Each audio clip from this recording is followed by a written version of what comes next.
Merci d'être avec nous sur les antennes de la télévision nationale. Au sommaire de ce journal, élection présidentielle du 28 décembre à Farana. Le ministre de la Défense est au contact de la troupe. Des messages de paix et de cohésion sociale ont été véhiculés pour un scrutin apaisé.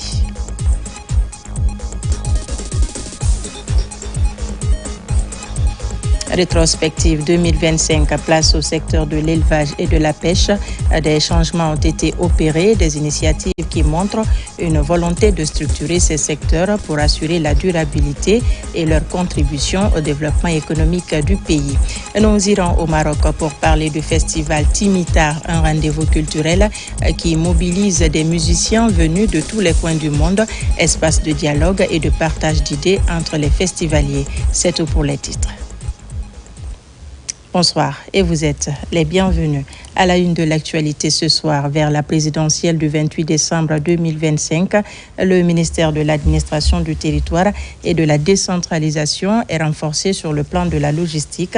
En effet, l'État vient de mettre à la disposition du département de nouveaux véhicules. C'est pour permettre au cadre d'assurer la supervision du scrutin. Amadou Touré, Abdul Razak Souma. Des véhicules 4x4 mis à la disposition du ministère de l'administration du territoire et de la décentralisation pour la restauration de l'autorité de l'État d'une part et de l'autre, assurer la supervision du scrutin présidentiel du 28 décembre 2025. C'est une initiative du gouvernement guinéen pour permettre au cadre de ce département en charge des élections de veiller à la bonne organisation du scrutin présidentiel. Le président de la République, Monsieur Mamadi Doumbouya, chef de l'État, a pris toutes les dispositions pour mettre le département dans les conditions opérationnelles pour assurer, n'est-ce pas, cette mission. 332 sous-préfets sont dotés aujourd'hui de moyens de déplacement. Les 33 préfets sont aussi dotés des véhicules sortis d'usine. Les 8 gouverneurs pour restaurer l'autorité de l'État à la base. Nous le remercions. Parallèlement, le département, à travers la Direction générale des élections, a lancé la formation des formateurs seniors des membres des commissions administratives de centralisation des votes, CACV. Pendant 2 jours, ces magistrats, cadres du département de l'administration du territoire et de la décentralisation et autres personnes ressources vont approfondir leurs connaissances sur les procédures de composition et de désignation des membres des bureaux de vote, le dépouillement des votes et la transmission des résultats. Nous vous tendons cette main franche de continuer à appuyer cette jeune direction qui est la Direction générale des élections pour que nous puissions ensemble relever ce deuxième défi. Au même moment, la Direction générale des élections a lancé la formation des formateurs nationaux des membres des bureaux de vote. Toutes ces initiatives visent à concourir à la réussite du scrutin présidentiel du 28 décembre 2025.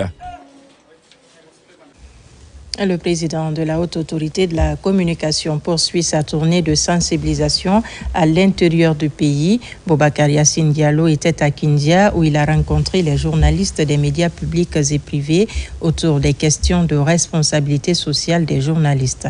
Le point avec Yaya Silla. La région de Kindia a constitué la deuxième étape de sa tournée nationale, cruciale à l'approche de l'élection présidentielle prévue le 28 décembre 2025.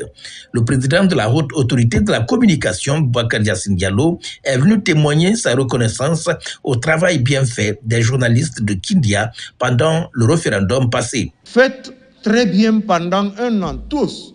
Le jour où un seul fait mal, on ne le citera pas, on dira la presse. On dira la presse. Alors que c'est un individu qui a mal fait son travail. Je voudrais donc vous féliciter pour le travail professionnel que vous avez fait pendant le référendum, qui a été pacifique sur l'ensemble du territoire. Je vous demande humblement d'assumer de la même manière la couverture médiatique de l'élection présidentielle du 28 décembre 2025. Plusieurs autres points ont été soulignés, notamment la fragilité du secteur de la presse du point de vue économique, la création des sites web au lieu de web TV qui n'est pas autorisé par la loi et la gestion transparente des subventions publiques. Entièrement à votre disposition, chers journalistes. Faites en sorte que toute information que vous devez diffuser, que vous avez la certitude, que vous l'avez vérifiée, que vous l'avez débarrassé des débits qui peuvent servir la terreur. Cette tournée de sensibilisation du président de la Haute Autorité de la Communication se poursuit dans les autres régions de la Guinée. Je vous l'annonçais dans les titres, le ministre de la Défense nationale est à Farana. Il a pris part au rassemblement général de la troupe à la portion centrale du bataillon autonome de la dite région. Des messages de félicitations et d'encouragement ont été formulés par l'ambassadeur Aboubakar Sidiki Camara à la troupe. Caporal Mabinti Keita, correspondante de la presse militaire. En séjour dans la savane guinéenne, le ministre de la Défense nationale est à la portion centrale du bataillon autonome de Farana. Il prend part au rassemblement général de la troupe. Devant le commandement des forces de défense et de sécurité de la région, le général Aboubakar Sidiki Camara a transmis à la troupe le message de félicitations et d'encouragement du commandant en chef des forces armées guinéennes pour la discipline, l'intégrité et la vigilance observées au quotidien. Quand un subordonné il fait son boulot, on le félicite, on ne le remercie pas, parce que c'est son devoir. Mais aussi un rappel, pendant cette période cruciale de l'avenir de notre pays, vous devrez faire preuve de vigilance sur le plan sécuritaire. Il faut être vigilant sur le plan disciplinaire. Vous faites partie du processus électoral en tant que citoyen. Vous devrez voter, vos pères et mères, vos épouses ou vos époux doivent voter. Il faut retrouver les cartes d'électeurs, les mettre en bonne position. À quelques jours du scrutin présidentiel du 28 décembre, le ministre de la Défense nationale a mis l'occasion à profit pour inviter les hommes en uniforme à redoubler la vigilance pour une élection sécurisée et apaisée sur toute l'étendue du territoire national. Évitez les réseaux sociaux. Les réseaux sociaux du militaire, c'est ici au rassemblement. Ce qu'on te dit ici, c'est ce que tu prends. Tant que le militaire dit à vos ordres, tu n'as pas de problème. Voilà pourquoi je suis là, pour venir vous saluer. Parce que chacun a son domaine. Le ministre de la Défense ne peut pas être en ville ici pendant plus d'une semaine sans venir en tant que vieux soldat saluer ses frères d'armes. Dans une harmonie empreinte de cohésion et de fraternité, le ministre de la Défense nationale a partagé le repas de corps avec le commandement des forces de défense et de sécurité. Une manière de prouver son attachement aux valeurs civiques et militaires. Dans la même région, jeunes leaders, associations de femmes et de jeunes filles se mobilisent pour la paix, une initiative portée par la Direction générale des élections et le Conseil national des jeunes de Guinée. RTG Farana, Ibrahima Oulien Fofana. Dans la salle de réunion de la préfecture de Farana, le Conseil national des jeunes de Guinée échange avec les couches juvéniles. Ce cadre de sensibilisation s'inscrit dans le partenariat entre le ministère de l'administration du territoire et le ministère de la jeunesse pour prévenir les tensions en période électorale. Il faut que pendant les élections, qu'il y ait la paix, qu'il y ait la cohésion et que la mobilisation soit très forte. Tous ceux qui ont l'âge de voter, qui disposent des cartes, dites-leur d'aller vers les bureaux de vote et essayer de voter pour la personne qu'ils veulent. Les échanges portent sur les enjeux électoraux et la préservation de la paix. La direction régionale des élections et le Conseil national des jeunes prêtent une oreille attentive aux préoccupations des participants afin de mieux les éclairer sur leur rôle et responsabilités. Alors nous sommes ici parce que le 28 décembre 2025, toute la population guinéenne, en grande partie composée de jeunes, sera appelée aux urnes pour voter. Alors on est venu pour sensibiliser les jeunes, pour les mobiliser pour une participation massive au processus électoral et après pour l'acceptation des résultats, et surtout pour qu'ils soient des acteurs de paix à travers des messages bien structurés à véhiculer pour mobiliser les citoyens à grande échelle pour cette élection. Au cours des échanges, nous avons compris le comportement qu'on doit adopter avant les élections, pendant les élections et après les élections. Je sors vraiment satisfait, je sors outillé parce que je sais déjà le comportement que je dois adopter avant le 28, pendant le 28 et après le 28. Cette campagne de mobilisation citoyenne menée avec l'implication de la société civile vise une participation électorale responsable, la prévention des tensions et violences, le respect des règles électorales et de la cohésion sociale tout au long du processus électoral. Elles sont appelées Femmes de foi de Guinée. Elles viennent d'organiser une lecture du Saint-Coran au Centre islamique de Donka. La démarche s'inscrit dans le cadre de la promotion de la paix et de la quiétude sociale. La cérémonie a mobilisé les sages des 13 communes de Conakry et les associations islamiques.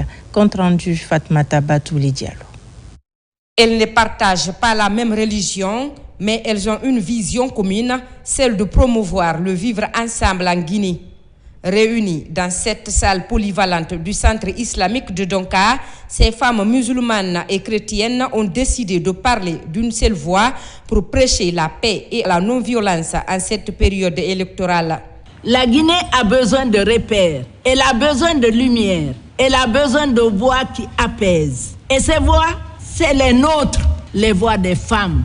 Nous, femmes de foi, savons ce que signifie veiller. Nous veillons sur nos familles, sur nos communautés, sur nos lieux de culte, sur nos enfants, sur nos valeurs. Nous veillons sur la paix, souvent dans le silence, parfois dans la fatigue, mais toujours avec conviction. Par des prières et des sensibilisations axées sur le rôle et l'implication des femmes de foi dans le maintien de la paix et de la quiétude sociale, elles entendent renforcer l'éducation parentale et cultiver le bon comportement dans la société. Nous avons réuni les femmes aujourd'hui pour les exhorter. C'est nous qui devons conseiller, c'est nous qui devons éduquer, c'est nous qui devons, c'est-à-dire prendre tout en charge. Nous sommes obligés de le faire. Et on est à l'orée des élections. Les élections, c'est nous, c'est pas les hommes. Quand les mamans appellent les enfants, il n'y a aucun acteur politique en Guinée et social qui ne vient pas d'une maman. C'est les mamans qui ont appelé les Guinéennes à œuvrer et cultiver le sens de la paix. Ces femmes de foi réaffirment ainsi leur détermination à être des actrices de paix et de cohésion sociale. Sensibilisation sur la paix en période électorale. Les femmes pour l'excellence et la paix FEPA ont sillonné les marchés de Bessia et Madina pour passer des messages de paix et d'unité nationale à ceux afin que règne le vivre ensemble avant, pendant et après l'élection présidentielle du 28 décembre prochain. Plus de détails avec Ousmane Ba et Youssouf Kamara. C'est une campagne de sensibilisation citoyenne dans les communes de Matam, Bessia, Matoto et Ratoma. Une initiative de la structure Femmes pour l'excellence et la paix en vue des élections libres et apaisées le 28 décembre prochain. À Bessia, la foule a répondu massivement à l'appel. Sur place, l'ambiance est époustouflante. Toutes et tous adhèrent aux idéaux de paix avec des messages forts. Nous avons décidé de faire une sensibilisation de masse dans les marchés de Madina et de Bessia pour prôner la paix, pour donner un message de paix, pour sensibiliser les femmes, pour dire aux femmes que les élections ne sont pas une période de compétition. Les élections ne sont pas une période où il faut se lancer des flèches. Les élections, c'est juste un processus qui vient, qui passe. Donc nous voulons donner un message de paix aux femmes, d'aller dans un climat de paix, voter et après le vote, d'accepter les résultats tels qu'elles seront pour que la Guinée reste unie et indivisible. Après Bessia, l'équipe est au marché de Madina, le poumon économique de Conakry.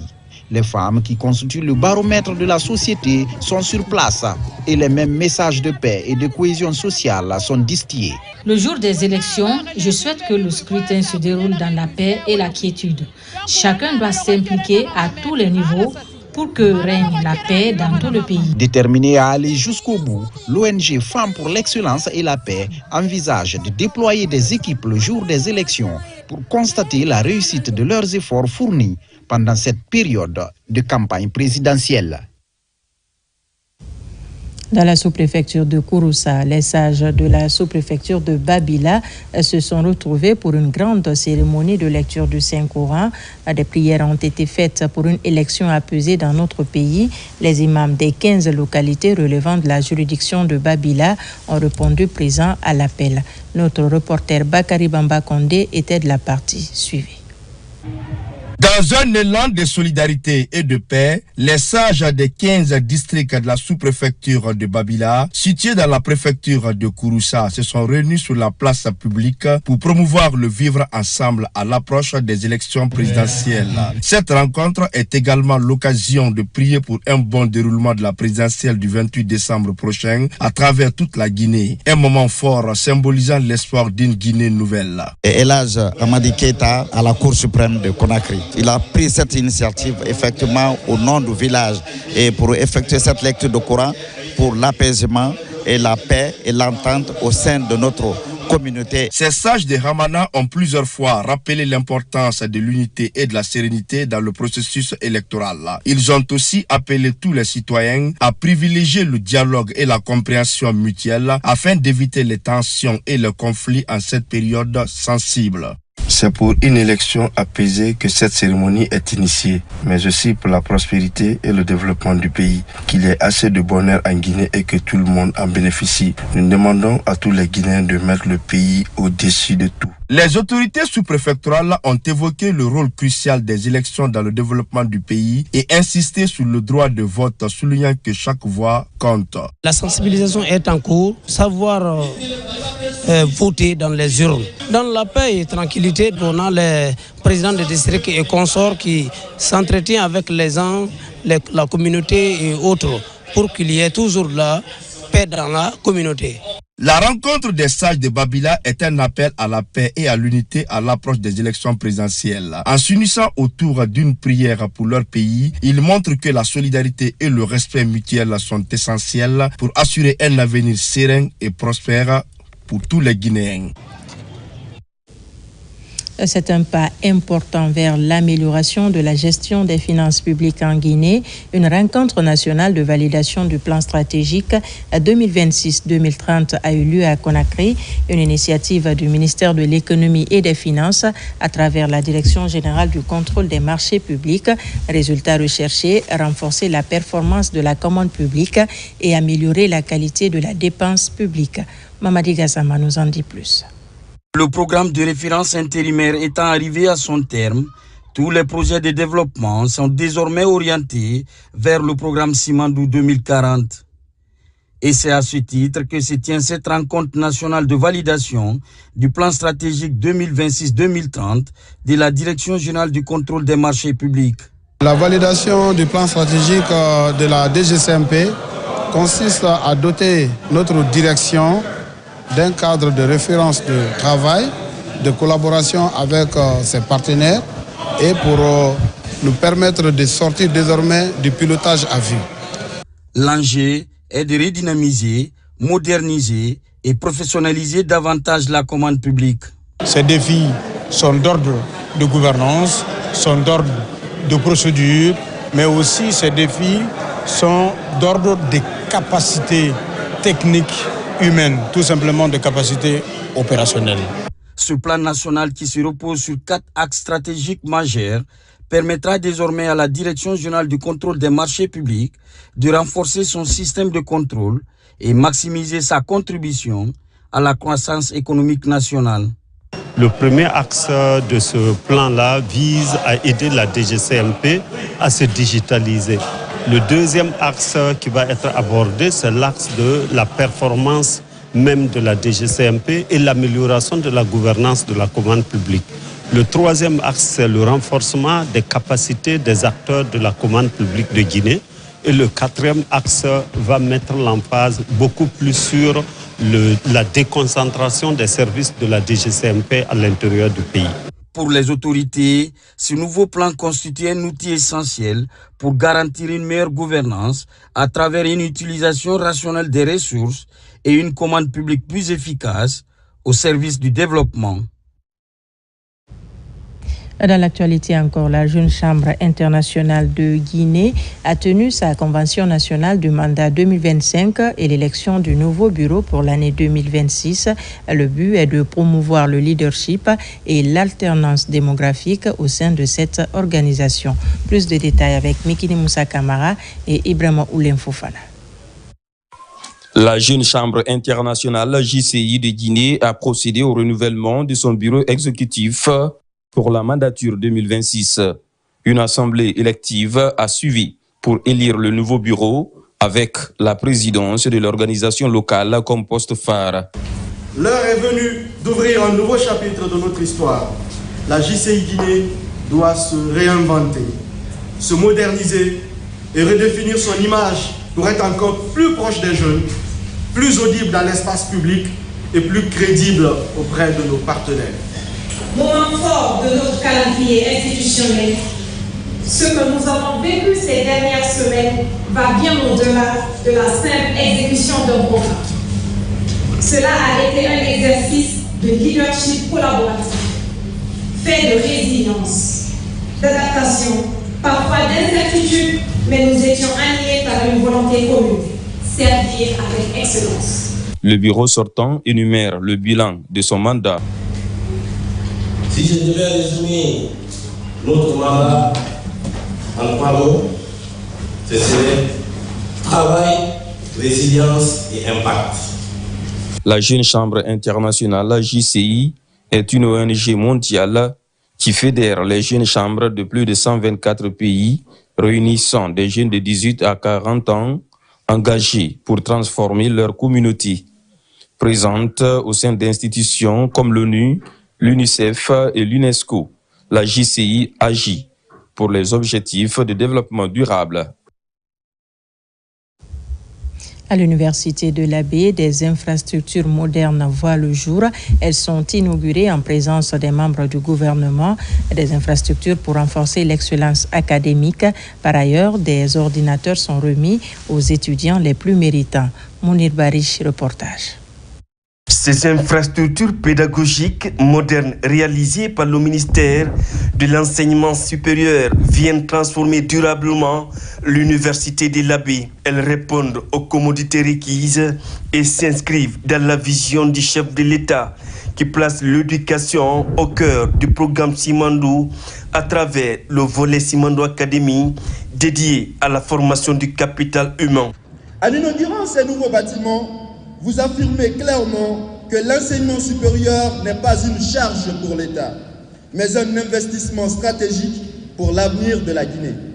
C'est un message fort adressé à la jeunesse. La République croit en elle et mise sur son intelligence. Cet investissement majeur vise à doter les institutions du pays d'infrastructures innovantes, durables et adaptées aux exigences académiques modernes. En ce jour d'inauguration, je ressens à la fois de la fierté et de l'humilité. Humilité parce que ces réalisations nous obligent, elles nous imposent de hisser notre niveau de performance, de discipline et d'engagement. J'engage monsieur le recteur et son équipe à engager également très rapidement les démarches et donc de prévoir dans le budget 2026 l'ameublement des bâtiments qui restent, l'équipement de la bibliothèque, ainsi que l'aménagement de l'extérieur de ces infrastructures. Nous sommes à notre énième inauguration d'infrastructures. Nous en sommes très fiers, parce que cela répond à une problématique fondamentale. Pour que l'enseignement supérieur, la recherche scientifique et l'innovation puissent se développer, il faut avoir des infrastructures de qualité. La cérémonie est également marquée par une séance de fitness et la remise d'une importante quantité d'ordinateurs aux étudiants distingués par l'excellence académique. Un tour à l'usine de pommes de terre de Mamou. La patronne de l'industrie et des PME est de passage après la rénovation des installations. C'est dans l'optique de réactiver la machine industrielle de la Guinée. Reportage de Ali Badara Kondé. Le gouvernement poursuit sa politique de relance industrielle. En Mamou, la ministre de l'Industrie et des PME, Dr Diaka Sidibé, s'est rendue sur le site de l'ancienne usine de conserverie de la pomme de terre. Aujourd'hui complètement rénovée avec des équipements de pointe pour la transformation de la pomme de terre en fruits. Avec tous les risques que cela dénote, nous avons pris l'usine de Mamou afin de pouvoir la relancer. Aujourd'hui, nous faisons les frites surgelées. Les frites surgelées dans les sachets qui sont souvent à 1 kg, 2 kg et 2 kg 500. Et nous avons ici une chaîne qui fait 1 tonne l'heure. Dans les aménagements, on peut aménager les heures, donc on peut avoir 10 tonnes de frites par jour. Donc vous avez une chaîne d'une très grande capacité qui peut aujourd'hui absorber une grande quantité de pommes de terre. La transformation de cette ancienne conserverie en une usine de fruits est le fruit d'un partenariat public-privé. Et la visite de la ministre de tutelle symbolise une nouvelle ère pour l'industrialisation guinéenne. Aujourd'hui, nous pouvons nous rassurer que nous sommes pratiquement à 80% dans le cadre des travaux d'infrastructure. La chaîne est déjà installée et nous espérons que dans les 2 prochaines semaines, nous allons mettre les lignes en marche pour le test et que nous puissions avoir aussi des produits de qualité. Désormais, qu'on se dise quand même la région de Mamou, Pita et autres qui sont le cœur battant même de la pomme de terre. Nous avons voulu que cette usine s'implante ici et que nous puissions avoir désormais des frites surgelées en Guinée. Non loin de cette unité industrielle, Dr Diaka Sidibé a poursuivi sa visite dans les installations de l'ancienne usine d'outillage agricole de Mamou. Elle était autrefois dédiée à la fabrication d'outils et d'équipements agricoles. Promouvoir un environnement de travail sans violence, c'est l'objectif d'une campagne lancée au ministère de l'Hydraulique et des Hydrocarbures. Cette année, la campagne est placée sous le thème « Pas d'excuses, tous unis pour mettre fin à la violence numérique faite aux femmes et aux enfants ». Mariama Kamara pour des précisions. Le ministère de l'Hydraulique et des Hydrocarbures a officiellement lancé ses actions de sensibilisation dans le cadre des 16 jours d'activisme contre les violences basées sur le genre. Une occasion pour rappeler à tous les cadres et agents leur rôle essentiel pour prévenir et dénoncer ces violences afin de garantir un milieu professionnel sûr et respectueux. En se connectant, il faut qu'on sache d'abord à quoi on s'expose. Les images, quand elles sont diffusées une seule fois, dans 10 ans après, on peut retrouver les mêmes images. Pour lutter quelque chose, il faut savoir ce que c'est. On veut les sensibiliser, les former aussi, qu'il y ait une approche très directe par rapport à la sensibilisation. À cette occasion, l'ensemble du personnel a été encouragé à devenir des ambassadeurs de cette lutte, mais aussi à renforcer la vigilance collective face à ces nouveaux dangers. Je lance un appel solennel à toutes les femmes du département, à toutes les directions du département relevant de notre ministère de porter ce message dans les foyers, dans les entreprises. Il faut qu'on dise non aux violences faites aux femmes. Aujourd'hui, nous avons mis en place des plateformes de discussion, d'échange pour enfin prendre en main toute forme de violence. Nous voulons animer un environnement sain, un environnement durable. Avec cette initiative, le ministère réaffirme son engagement à protéger les droits des femmes et des enfants, tout en soutenant toutes les actions en faveur d'une société plus juste et plus équitable. Sur un autre plan, l'ONG La Force Citoyenne mobilise des étudiants autour d'un sujet de société sans tabou. Les effets liés à l'excision et d'autres sujets concernant la vie sexuelle et reproductive sont abordés. L'objectif est d'apprendre aux jeunes à mieux connaître leur corps. Maïmouna Bella Diallo. C'est un sujet d'actualité majeure au sein de nos sociétés. Face à la persistance de pratiques néfastes telles que l'excision, l'ONG Force Citoyenne mobilise des étudiants et des spécialistes de la santé afin d'aborder les questions liées à la santé et au bien-être psychologique des jeunes. La démystification du corps humain et la lutte contre les tabous sont au cœur des panels organisés. Ça me sert à mieux pouvoir discuter autour de moi, influencer peut-être mes petites sœurs, mes jeunes frères aussi, et à mieux sensibiliser autour de moi. Mon attente, c'est que les jeunes soient à l'écoute. C'est important de connaître et de comprendre son corps. Parce que si on ne connaît pas son corps, on ne peut pas être à l'écoute.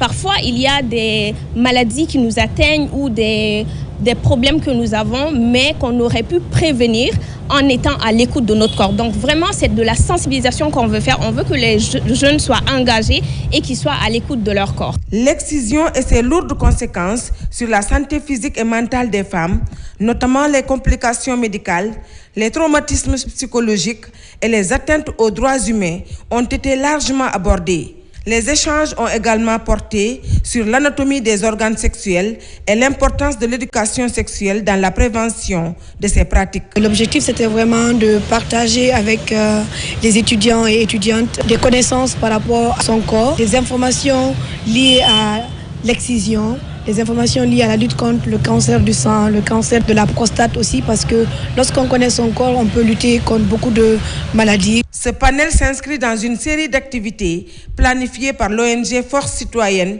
qui entend renforcer la sensibilisation et l'information des jeunes. D'autres actions axées sur la santé sexuelle et reproductive, la prévention des violences basées sur le genre, ainsi que la promotion du bien-être des femmes et des filles figurent parmi les perspectives des organisateurs. Pendant ce temps, le financement technologique et le paiement marchand sont au centre de 2 jours d'échange à Conakry. Il s'agit d'identifier les leviers permettant à la Guinée de s'aligner sur les standards technologiques actuels. Sur place, Marie-Angélique Bangoura, Aboubakar Sidiki Kamara, reportage. Après une étude de terrain menée par ses experts, le projet WARDIP a de nouveau réuni les principaux acteurs du secteur financier, les entreprises technologiques ainsi que les commerçants. Au cœur des échanges, les enjeux liés à la finance technologique, au FinTech et au paiement marchand. L'objectif réel est de s'assurer que le Guinéen puisse réaliser ses paiements en ligne et dans ses boutiques avec des moyens de paiement électronique sûrs, fiable et sécurisé. Conscient au fait de ces défis, que les autorités de la Banque centrale, grâce à l'appui de la Banque mondiale à travers le projet WARDIP, ont initié au fait des études diagnostiques sur les fintech et le développement des paiements marchands. Cette initiative représente pour les parties prenantes une opportunité majeure pour améliorer les transactions financières. Ils estiment que le développement des solutions fintech pourrait contribuer à réduire la rupture de liquidité à laquelle la Guinée fait face. Ces travaux sont d'une importance capitale pour des acteurs comme nous parce que ça nous permet d'avoir une idée claire de l'état des lieux pour qu'on puisse asseoir un écosystème très très performant, dynamique et qui peut permettre faciliter les investissements et le déploiement des fintech en Guinée. Il y a beaucoup de problèmes liés au cash, raison pour laquelle aujourd'hui toutes les démarches sont en train d'être fournies pour qu'il y ait ce changement, qu'il y ait cette révolution aussi dans la dynamique des finances chez nous en République de Guinée. Au terme de ces 2 jours d'échange, les participants ont réaffirmé leur engagement à accompagner la Guinée vers une meilleure stabilité économique. Ils appellent à une adoption accrue des solutions fintech à des coûts accessibles pour les entreprises, les commerçants et les consommateurs afin d'accélérer l'intégration du digital dans les pratiques financières. Travaux publics avec la poursuite des travaux de construction des voiries urbaines dans le Grand Conakry. Sur les différents chantiers, les entreprises s'activent pour respecter le délai contractuel annoncé lors de l'octroi des différents marchés. Sur les 11 km de la T7 au carrefour Grand Moulin, le groupe Guiter entame la vitesse de croisière sur ce tronçon avec la remise des clés de Caterpillar aux opérateurs du groupe. Falilou Diallo, Morlaï Souma. Sur ce tronçon de 11 km, c'est une route 2x2 voies qui sera construite avec une largeur de 49 mètres et 10 arrêts bus, dont 5 de chaque côté. C'est pour accélérer la cadence des machines sur le chantier que cette cérémonie de remise de clés Nimba aux opérateurs du groupe Guiter est organisée.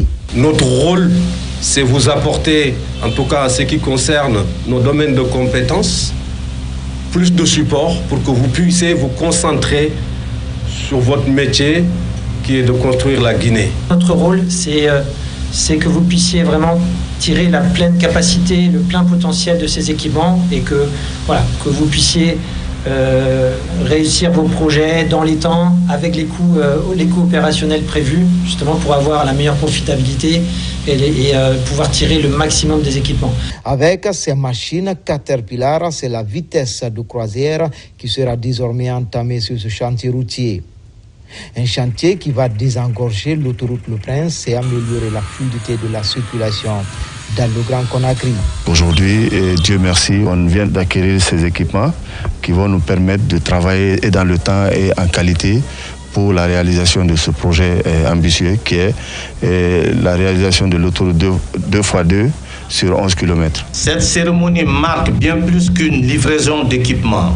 Elle illustre une ambition partagée, celle de moderniser nos moyens de production, renforcer notre performance opérationnelle et améliorer durablement la qualité de nos services. Sur les 11 km, 4 seront bientôt viabilisés et mis à la disposition des riverains et usagers de la route. Mais l'entreprise plaide pour le dégagement des 7 km autres restants pour achever les travaux, selon le délai contractuel. À présent, la rétrospective des faits marquants de l'année qui s'achève. Ce soir, on s'intéresse au secteur de l'élevage et de la pêche. Actuellement, ils subissent des changements importants afin de renforcer la santé des animaux, valoriser les produits locaux et moderniser les pratiques. Pendant ce temps, la pêche et l'économie maritime opèrent une mutation grâce à la modernisation des infrastructures, la lutte contre la pêche illicite et à la promotion de l'aquaculture. Ces initiatives montrent une volonté de structurer ces secteurs afin d'assurer la durabilité et leur contribution au développement économique du pays. Noumousso Diakité.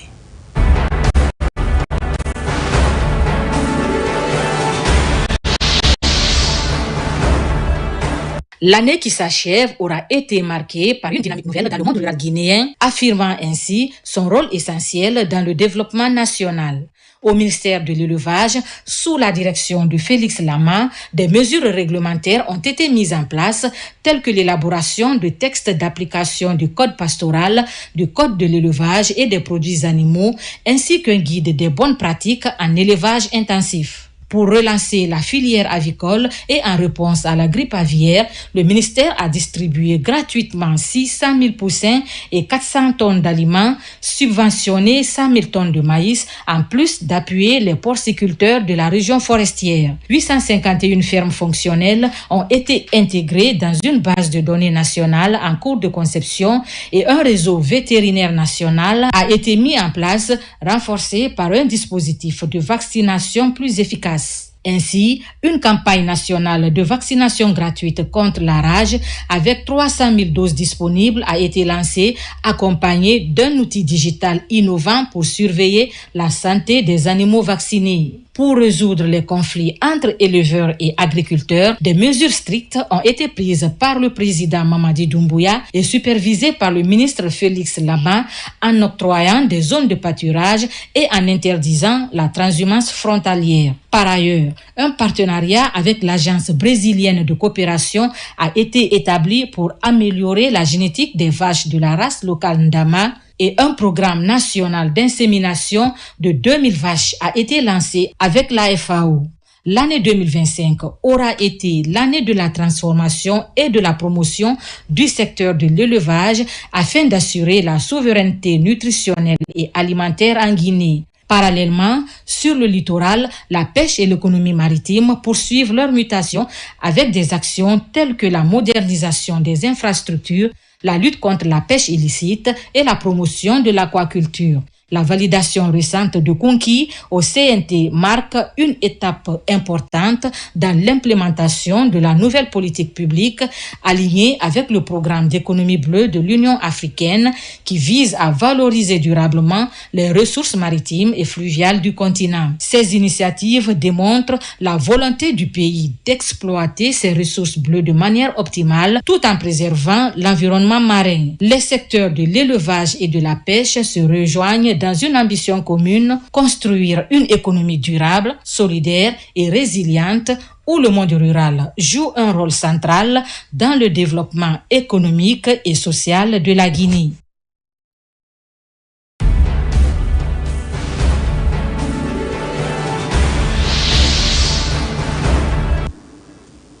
Et c'est parti pour le lancement officiel des activités de l'entreprise minière Nimba Mining dans la préfecture de Boké. Il s'agit de l'arrivée du premier train chargé de bauxite au port de Kamsar, à l'occasion pour les responsables de cette société de réaffirmer leur engagement au respect du contenu local et contribuer à booster l'économie nationale.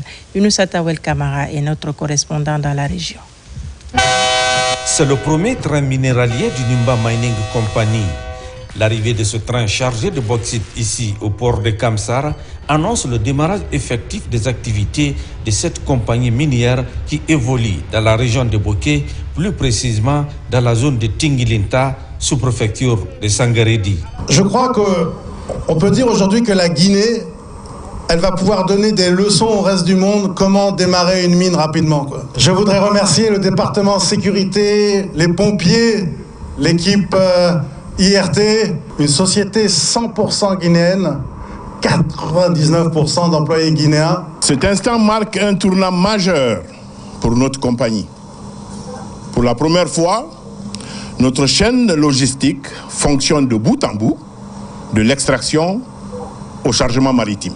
Ce lancement est le résultat d'un travail collectif exceptionnel. Nos équipes de la mine, du chemin de fer, du port, de la maintenance, de la sécurité, de la sûreté industrielle, de l'environnement et de l'ingénierie, sans oublier nos supports de gestion de l'entreprise. Le lancement officiel des activités du Nimba Mining Company suscite beaucoup d'engouement et d'espoir chez les travailleurs. La santé et la sécurité des employés, mais aussi le climat d'une bonne cohabitation avec la population riveraine sont entre autres priorités de l'entreprise. On a tous les outils qu'il faut, on a des équipes compétentes qui sont là aussi.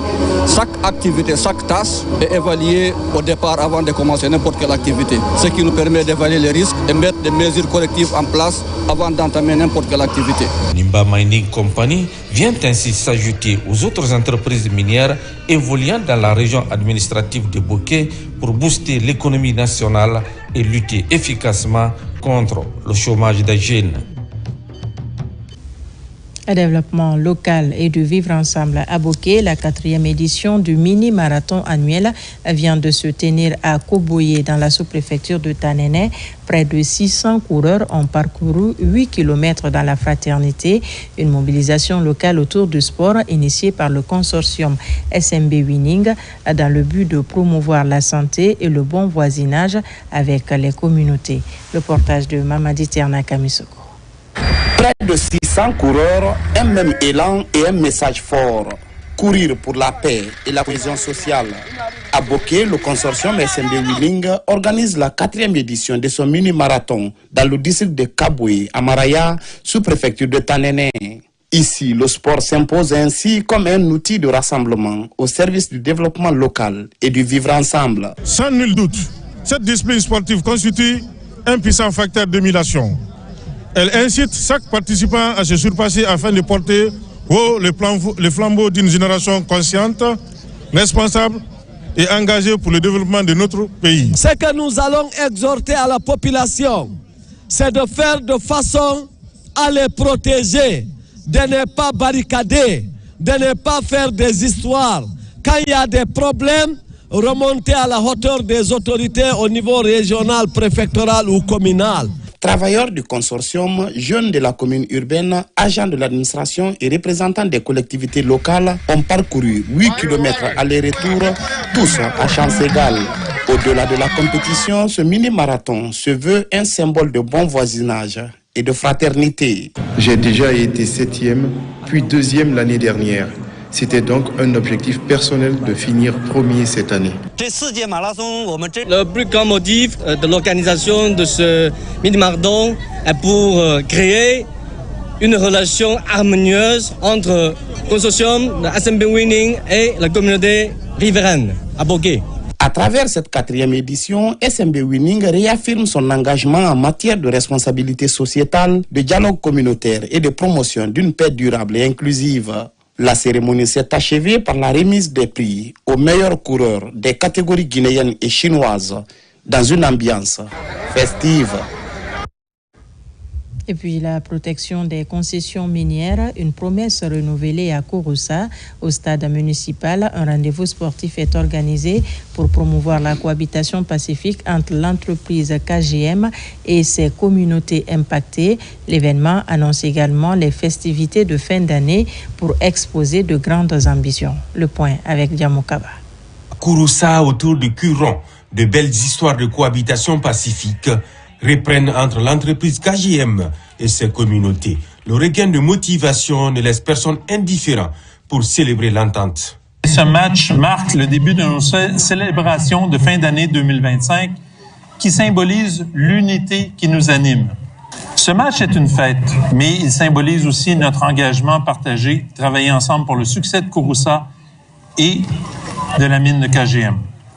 Que la victoire soit celle de la solidarité et de notre avenir commun. Cette initiative de KGM est vraiment salutaire. L'union sacrée des communautés de Kouroussa est l'un des avantages pour que règne la stabilité. La nouvelle dynamique insufflée démontre l'aspect positif du football comme un véritable facteur de rassemblement et de cohésion. Ici, pas de vainqueurs ni de vaincus pour perpétuer ces belles retrouvailles afin d'instaurer la tranquillité à Amana, une autre place forte de l'or. Merci aux organisateurs. Ce vecteur de lien social renforce la collaboration. C'est un match d'amitié, un match de fraternité. Ça garantit la sûreté et la communauté. Ce symbole fort posé par Kouroussa Gold Mine a une autre idée, celle de doter les communautés riveraines de mécanismes d'autogestion et de prévention de conflits, avec en toile de fond des messages de sensibilisation à la paix. Culture pour terminer, on se rend dans la ville de Agadir au Maroc pour vivre le festival Timitar, un rendez-vous culturel qui mobilise des musiciens venus de tous les coins du monde. Ce festival est un véritable espace de dialogue et de partage d'idées entre les festivaliers. On retrouve notre envoyé spécial, Ousmane Ba. Le festival Timitar d'Agadir au Maroc se veut un espace de dialogue où se côtoient les cultures maghrébines avec la musique amazigh et celle du monde entier. Le festival démarre par des points de presse comme pour souhaiter la bienvenue à l'ensemble des participants avec la musique comme facteur incontournable d'intégration des peuples. J'avais d'ailleurs accueilli il y a quelques années Siko Bombino, mais aussi d'autres artistes de Guinée, sans oublier les artistes de renom comme Youssou N'Dour, Salif Keita, Oumou Sangaré, tous ces artistes qui sont venus se produire pendant des années ici au Festival Timitar. Mais cette année particulièrement, on accueille un plateau africain assez riche avec des artistes notamment issus du pays qui vont participer à la Cannes cette année. Cette 20e édition mobilise des talents. À l'ouverture, une soirée africaine du sud du Sahara. Sur le podium, Chanel, Chris M. Des rythmes et mélodies avec la danse typiquement teintée des couleurs de l'Afrique centrale. La musique, c'est vraiment l'une des bénédictions que Dieu nous a données. Préservons la musique, préservons la culture, continuons de partager l'art parce que vraiment l'art est magnifique. Puis c'est la grosse calibre, le reggaeman ivoirien Alpha Blondy, qui du haut de ses 72 ans émerveille le public avec ses chansons fétiches, toujours d'actualité.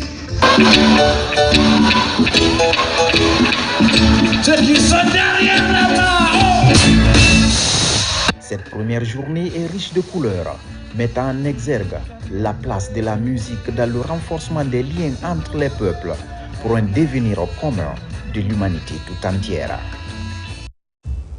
Et voilà qui m'a fait à ce journal. Merci de nous avoir reçus chez vous. L'actualité se poursuit sur notre site le www.rtgguinée.info.